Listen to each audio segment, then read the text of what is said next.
Admiral Hexmore gave the order for the initial bombardment at exactly 1400 hours, Earth time. The attack was surgical and precise, targeting what appeared to be major military installations, government centers, and communication hubs. Plasma beams streaked down from orbit at the speed of light, striking their targets with devastating accuracy. The explosions were spectacular, visible from space as brilliant flashes of light. One by one, the symbols on the Karothi tactical display changed from blue to red, indicating successful strikes. Military bases across North America, Europe, and Asia disappeared in clouds of plasma fire. Government buildings in major capitals were reduced to glowing craters. Communication towers collapsed in twisted metal and flame. Direct hits on all primary targets, reported the weapons officer. No survivors detected at impact sites. Human military response is fragmenting as expected.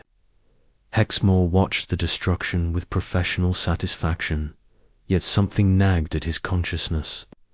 The targets had been exactly where intelligence predicted, exactly as vulnerable as expected, exactly as easy to destroy as the simulations had suggested. It was all too perfect, too convenient. "Sir, we're detecting human missile launches," announced the sensor officer. "Multiple launches from submarines, ground-based silos, and mobile platforms. Estimated count: 437 warheads, mostly nuclear. Time to impact: 22 minutes. The Admiral almost smiled.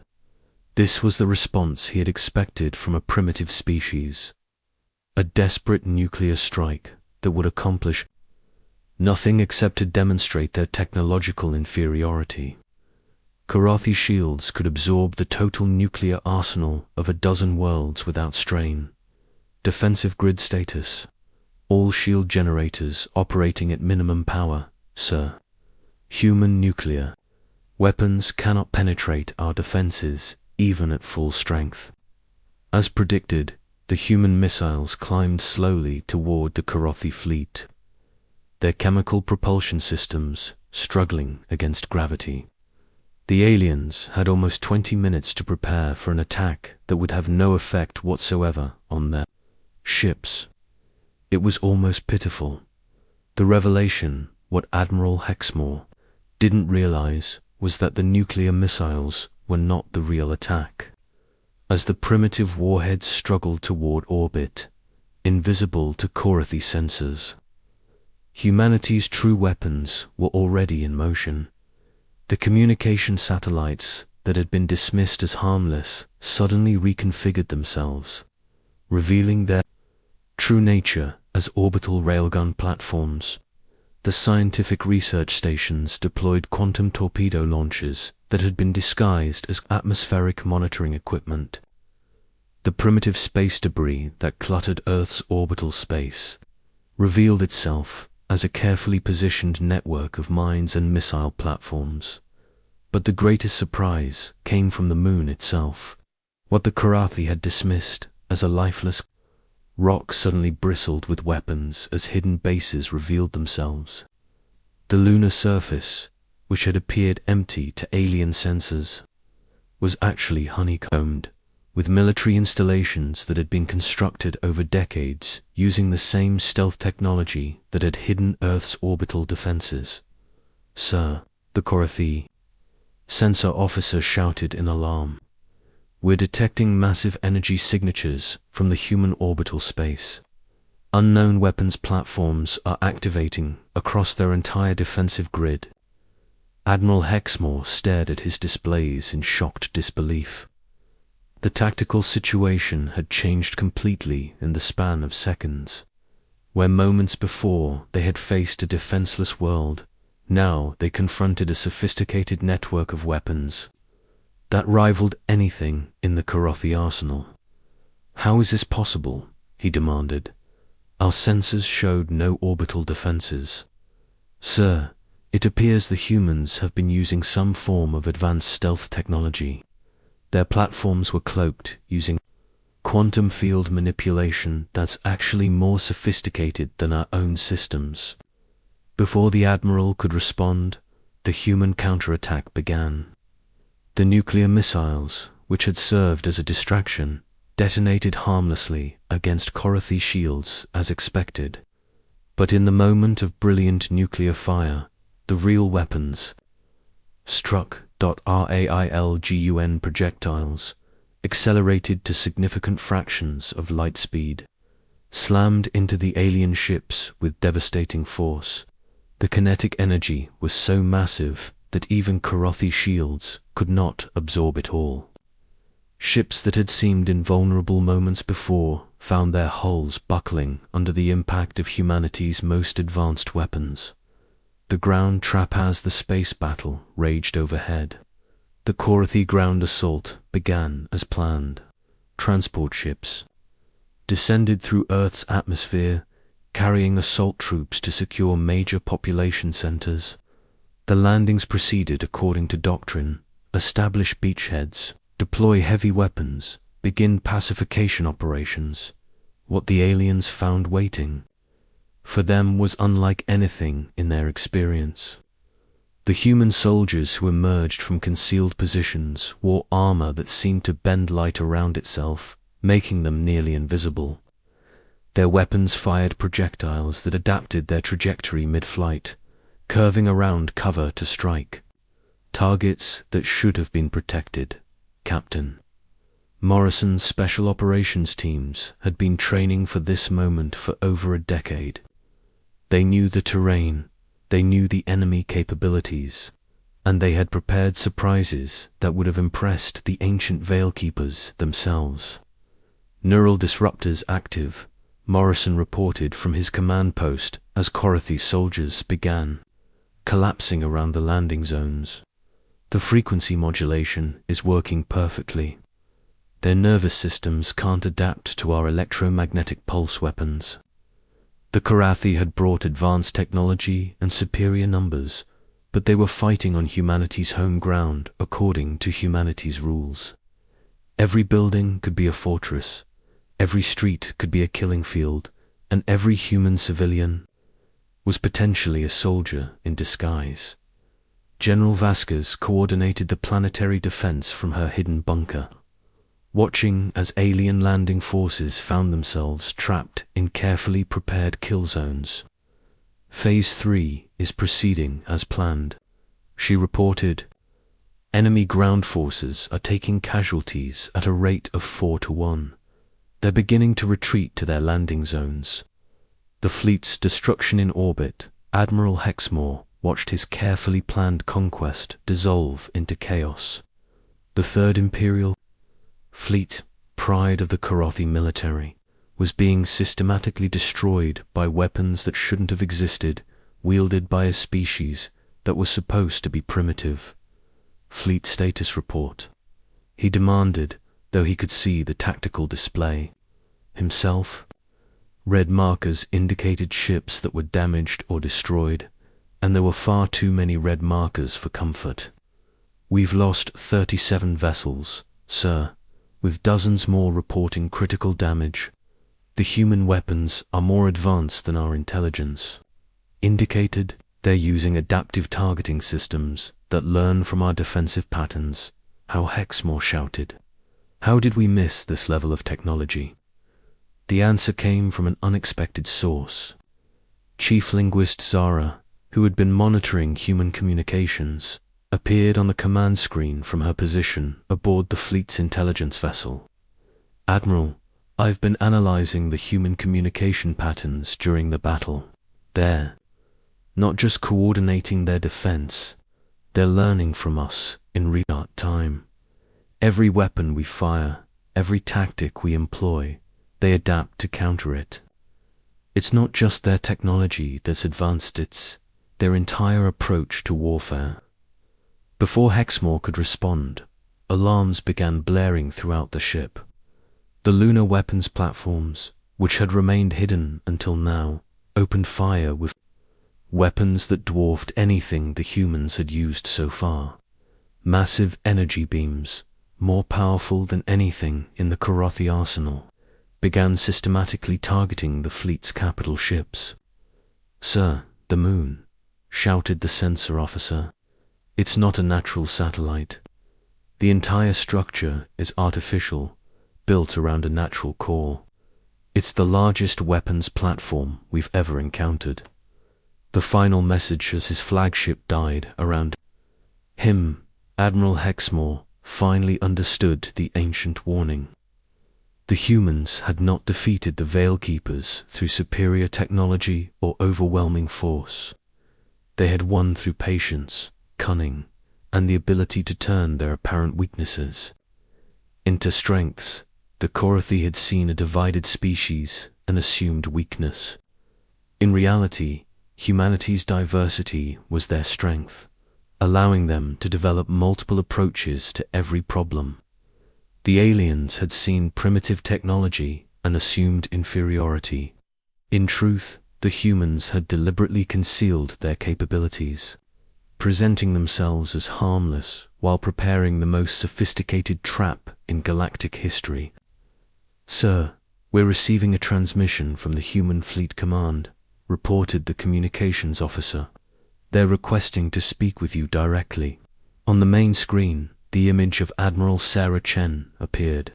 She was smaller than most Karathi, seemingly fragile, yet her eyes held a confidence that spoke of absolute certainty in victory. "Admiral Hexmore," she said, her voice calm despite the destruction surrounding them. "I am Admiral Sarah Chen of the Earth Defense Force. I want you to understand something before you die. Your people are not the first to underestimate humanity. The Veil Keepers made the same mistake 50,000 years ago. They saw a primitive species on a backwater world and thought we would be easy prey. They were wrong then, and you are wrong." Now, Hexmore stared at the human leader, finally understanding the truth. "You deliberately appeared weak. You wanted us to attack." Admiral Hexmore, commander of the Third Fleet, stood on the bridge of his flagship Dominator and watched the final preparations. He was a career military officer, scarred by dozens of battles, respected by his crews, and feared by his enemies. Yet something about this mission troubled him in ways he couldn't fully explain. "Sir," reported his communications officer, "we're receiving final intelligence updates from the scout ships near the human system. No changes in their defensive posture. They appear completely unaware of our approach. Maintain surveillance." "Protocols," Hexmore ordered. "I want continuous monitoring of all human military activities. Even primitives can be dangerous if they know they're about to be attacked." The scout ships had been observing Earth for months, using advanced cloaking technology to remain undetected. Their reports consistently showed a species focused on internal conflicts, with no apparent awareness of the greater galactic community. Human militaries remained dispersed and uncoordinated, their weapons primitive, their space presence minimal. Yet the ancient warning continued to echo in Hexmore's mind. The Veil Keepers had been real, their technology genuine, their power undeniable.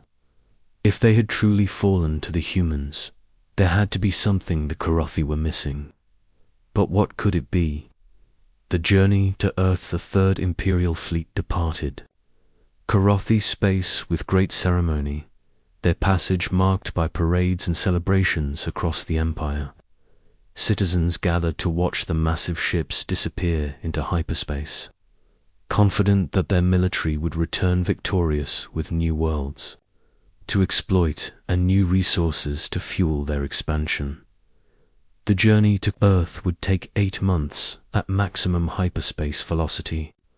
During the voyage, the fleet maintained strict operational security, their communications encrypted and their route carefully planned to avoid detection by other galactic powers.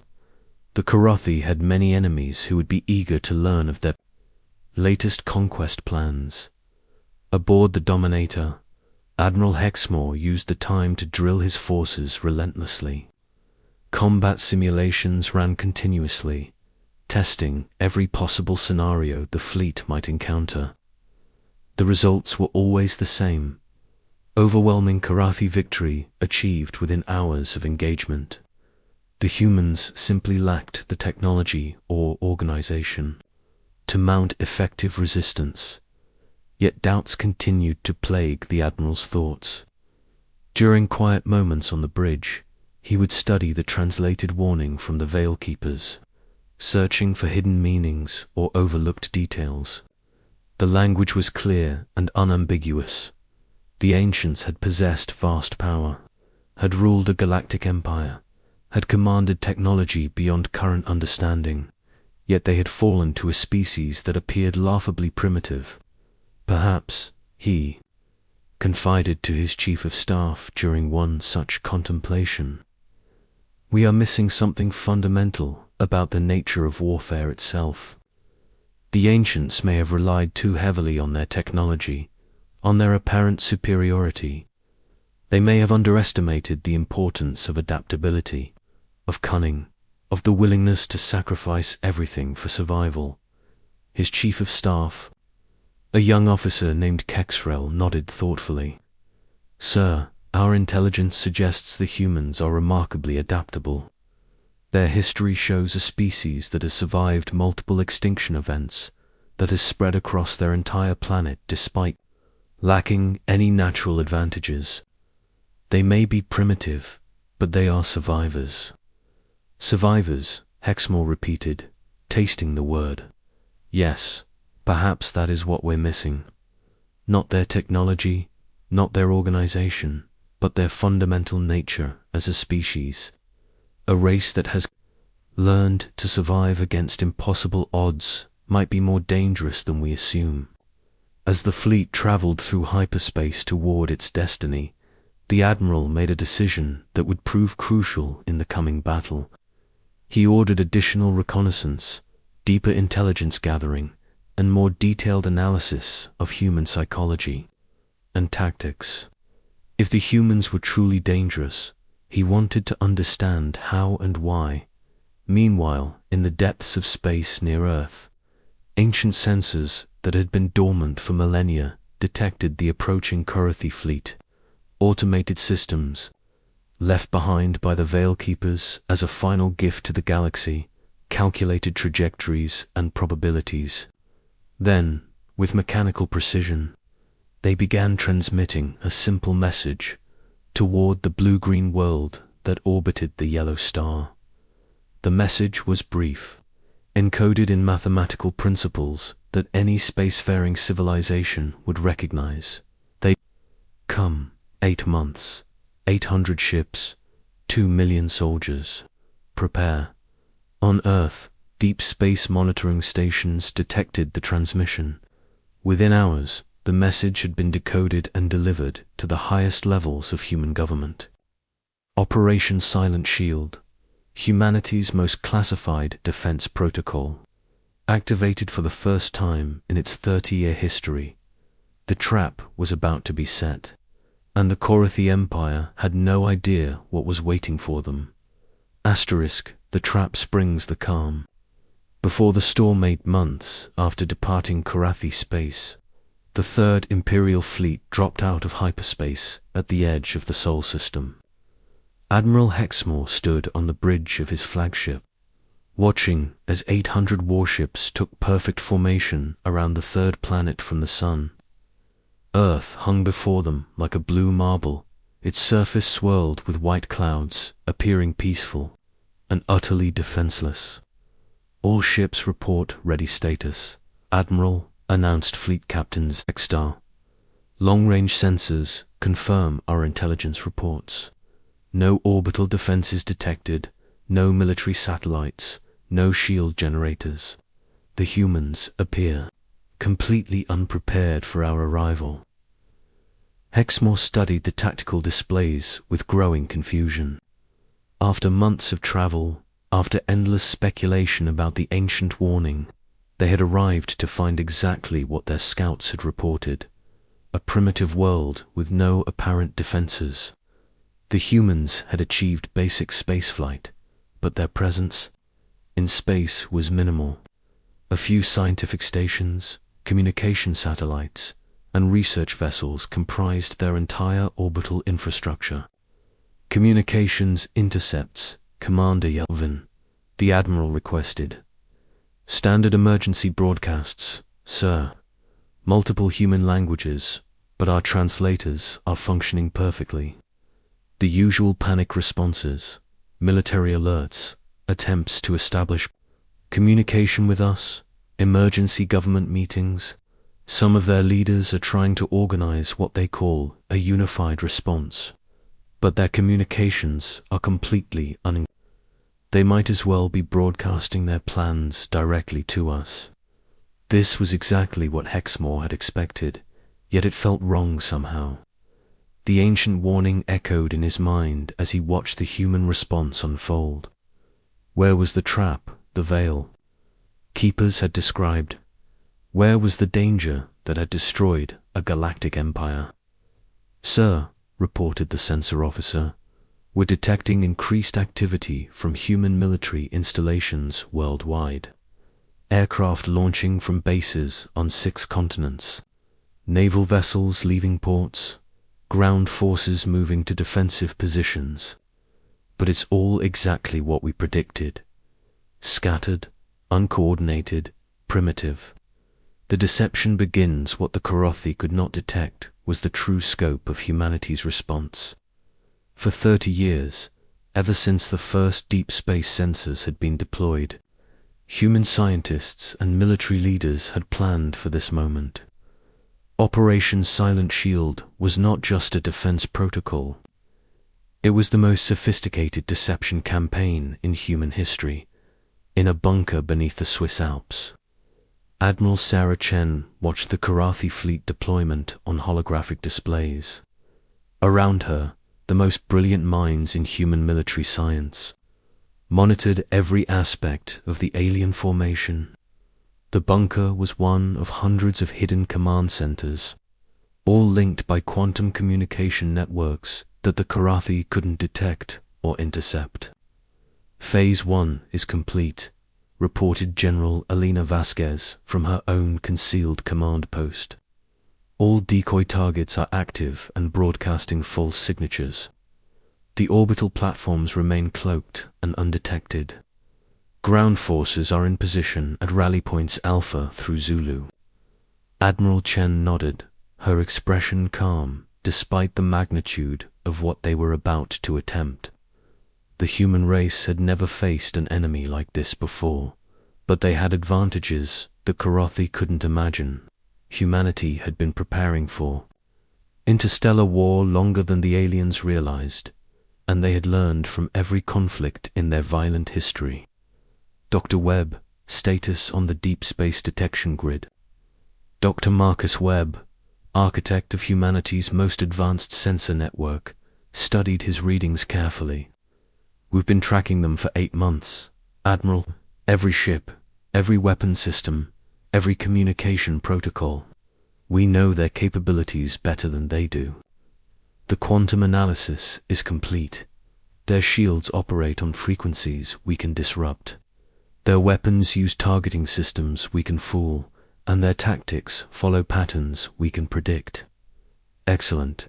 Captain Morrison, are your teams ready? Captain James Ghost Morrison, whose special operations units had been training for this moment for over a decade, smiled grimly. My people are in position, Admiral. The moment they try to land, they'll find out what a real trap looks like. The first strike, Admiral Hexmore gave the order for the initial bombardment at exactly 1400 hours Earth time. The attack was surgical and precise, targeting what appeared to be major military installations, government centers, and communication hubs. Plasma beams streaked down from orbit at the speed of light, striking their targets with devastating accuracy. Asterisk. We've been preparing for this moment for 30 years, Chen confirmed. Every species that achieves spaceflight eventually becomes a threat to others. We learned that lesson from the Veil Keepers, so we prepared, we waited. We let you come to us, where we hold every advantage. The warning, Hexmore whispered. The ancients tried to warn us. They tried to warn you, Chen agreed. But arrogance is a universal trait among conquerors. You saw what you wanted to see and ignored what you didn't want to believe. Now you'll share their fate. The Admiral's flagship shuddered as another lunar weapon struck its hull. Around him, his bridge crew struggled to maintain basic systems as the ship died. Yet he found himself strangely calm, almost relieved to finally understand the truth. "Will you spare my crews?" he asked. They followed orders. The decision to attack was mine alone. Chen's expression softened slightly. "Any ship that surrenders will be spared. Your crews will be treated according to the laws of war and returned to your empire with a message. Earth is not available for conquest. Any future attempts will meet the same fate." As the Third Imperial Fleet surrendered or died around him, Admiral Hexmore composed a final message to Emperor Thaxus. It was brief, honest, and devastating. The ancient warning was true. The humans are not what they seem. We have fallen into their trap. Learn from our failure or share our fate. The choice is yours. The message was transmitted just as the flagship's reactor finally failed, taking Admiral Hexmore and his bridge crew into the darkness. But the warning would reach Karothi space, carrying with it the truth that would reshape the galaxy's understanding of humanity. On Earth, Admiral Chen watched the last Karothi ships either surrender or flee toward the edge of the system. The trap had worked perfectly, but she took no joy in the victory. War was never something to celebrate, even when it was necessary for survival. "Send a message to all governments," she ordered. "Operation Silent Shield is complete. The immediate threat has been neutralized. Begin Phase 4, integration of captured technology and preparation for the next challenge." Because Chen knew, as all students of history knew, that there would always be a next challenge. Humanity had won this battle through preparation, cunning, and the willingness to sacrifice everything for survival. Those same qualities would be needed in the challenges to come. The galaxy had been warned.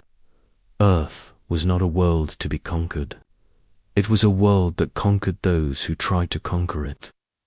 The ancient trap remained set, patient as stone, deadly as quantum fire, waiting for the next predator to mistake apparent weakness for actual vulnerability. The trap would wait as long as necessary. After all, patience was humanity's greatest weapon. Asterisk. The warning ignored the discovery that changed everything. The exploration vessel Eternal Seeker drifted through the void at the edge of Karothi space, its sensors sweeping the darkness for valuable resources. Captain Yexahol had been commanding deep space missions for 30 cycles, but nothing had prepared him for what his crew discovered that day. Hidden within the debris field of an ancient battlefield, they found something that would challenge everything the Karothi Empire believed about their place in the galaxy. The object was clearly artificial, though its design was unlike anything in the Karothi databases. Smooth, crystalline surfaces caught the light of distant stars, and energy readings indicated the device was still active after untold millennia. Chief Science Officer Morden ran his scanners over the artifact, his tentacles trembling with excitement. The technology was far beyond anything the Karothi had encountered, yet somehow it felt familiar, as if echoing memories stored deep in their genetic code. "Sir, this appears to be some form of communication beacon," Morden reported, his voice filled with wonder. The power source is unlike anything we've seen, and it's been broadcasting continuously for approximately 50,000 years. The signal is weak now, but it's still transmitting. Captain Yexahal studied the readings on his display. 50,000 years was longer than the Korathi Empire had existed. Whatever race had built this device had vanished long before his people, had even discovered fire. Yet the beacon continued its lonely vigil, sending its message into the cosmic void with mechanical persistence. "Can we decode the transmission?" he asked, though he already suspected the answer would be complicated. "The mathematical structure is incredibly complex, sir. We'll need our best linguists and quantum archaeologists to make sense of it. But there's something else." Morden's expression grew troubled. The energy signature matches theoretical models for what the ancients called Veil Keeper technology. If this is genuine, we may have found the first confirmed artifact from the predecessor civilization. The Veil Keepers were more legend than history, whispered about in the oldest Korathi texts as the race that had ruled the galaxy before mysteriously vanishing. Most scholars dismissed them as mythology, but if this beacon was real, it meant the legends might be true. More importantly, it meant they had left a message for whoever might find it. The translation that shook an empire 3 months later. Chief linguist Zara stood before the Imperial Council in the great capital city of Koroth Prime. Her scaled skin had taken on the pale coloration that indicated extreme stress, and her usually steady voice trembled as she prepared to deliver her report. The beacon had been transported to the Empire's most secure research facility, where teams of scientists had worked around the clock to decode its ancient message. Emperor Thaxis sat upon his throne of living crystal, his massive form radiating. The authority that had kept the Korathi Empire stable for over 2 centuries. Around him, the War Council waited in silence, their ceremonial armor gleaming under the chamber's bioluminescent lighting. These were the beings who had conquered 47 star systems, who had never known defeat in battle, who believed absolutely in Korathi superiority over all other forms of life. "Speak, Zara," the Emperor commanded, his voice carrying the weight of absolute power. "What message did the ancients leave for us?" Zara activated the holographic display, and the decoded text appeared in flowing Korathi script. Her translation had taken weeks to perfect, cross-referencing linguistic patterns, mathematical constants, and cultural symbols. The message was brief, but its implications were staggering. The translation reads as follows: "Your Majesty, to any who receive this transmission, heed our warning. In the outer spiral arm, orbiting a yellow star, exists a world of blue and green.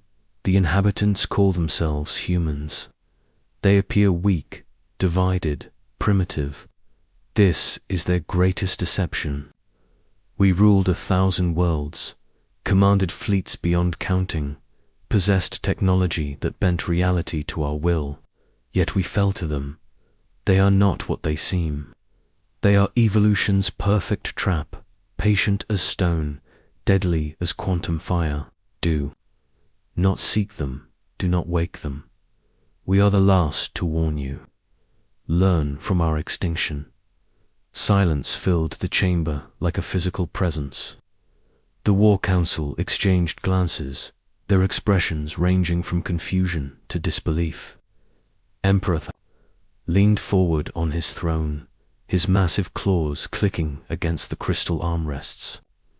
"Humans," he said finally, tasting the alien word. "Intelligence reports, War Marshal Vector.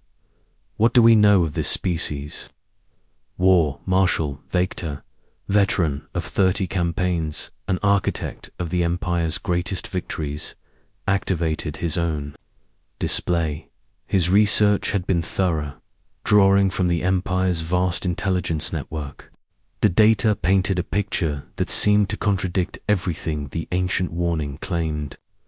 The species exists, Your Majesty, exactly where the message indicates. Our long-range sensors have been monitoring their world for several cycles. They are indeed primitive by our standards. Their technology is approximately 800 years behind ours. They have achieved basic spaceflight, but have not expanded beyond their own planetary system. Most significantly, they remain divided into nearly 200 separate nations, constantly engaged in conflicts with each other.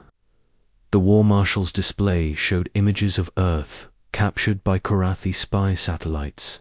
Cities sprawled across the continents, connected by primitive transportation networks. Aircraft moved through the atmosphere using chemical propulsion, while surface vehicles remained bound to the planet by crude wheels and tracks. Their most advanced weapons were nuclear devices that would barely scratch the hull of a Korathi frigate. Their military capabilities are laughable, Vactor continued. No orbital defenses, no energy shields, no faster-than-light vessels. Their largest army numbers barely 3 million soldiers, and they lack any unified command structure. A single battle group could pacify their entire world in a matter of days. The Emperor's fatal decision. Emperor Thaxis studied the intelligence reports for long minutes, comparing them to the ancient warning. The contradiction was stark and obvious. How could such a primitive species have defeated the legendary Veil Keepers? The humans possessed no advanced technology, no unified government, no apparent advantages over the mighty Korathi Empire.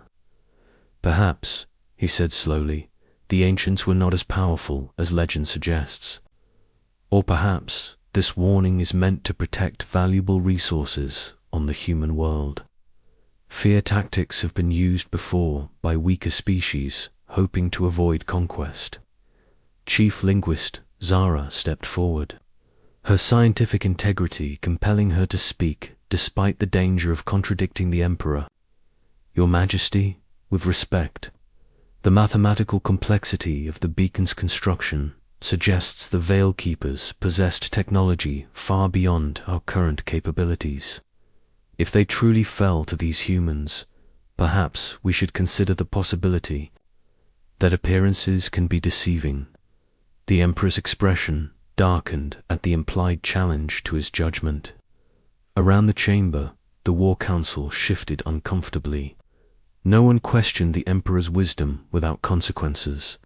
Are you suggesting, Zara, that the mighty Korathi Empire should cower before a species that has not even learned to leave its home system? That we should abandon our destiny of galactic dominance because of a message from a race that was too weak to survive? Zara's scales turned pale, but she held her ground. I am suggesting, Your Majesty, that wisdom sometimes lies in caution.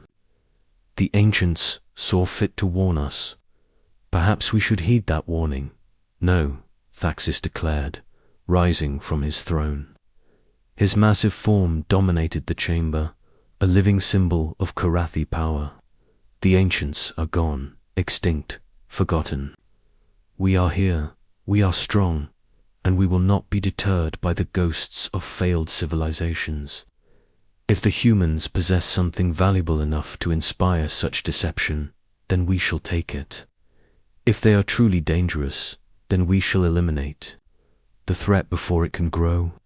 He turned to War Marshal Vactor, his decision made. Prepare the Third Imperial Fleet for conquest operations. We sail for the human world in 7 days. Preparations for war. The Third Imperial Fleet represented the pinnacle of Korathi military might.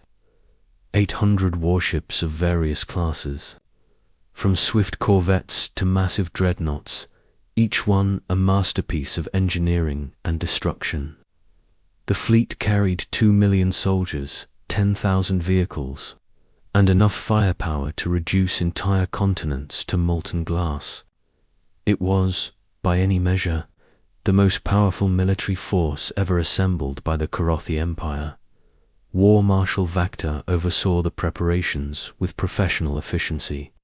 Despite his private doubts about the mission, his experience had taught him to respect unknown variables, and the human species represented too many unknowns for his comfort.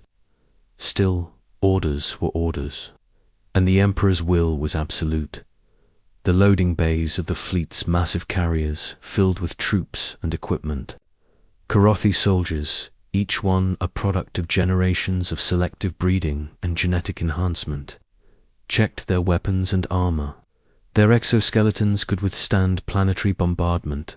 Their plasma rifles could punch through 3 meters of reinforced steel, and their neural implants allowed for perfect coordination in battle.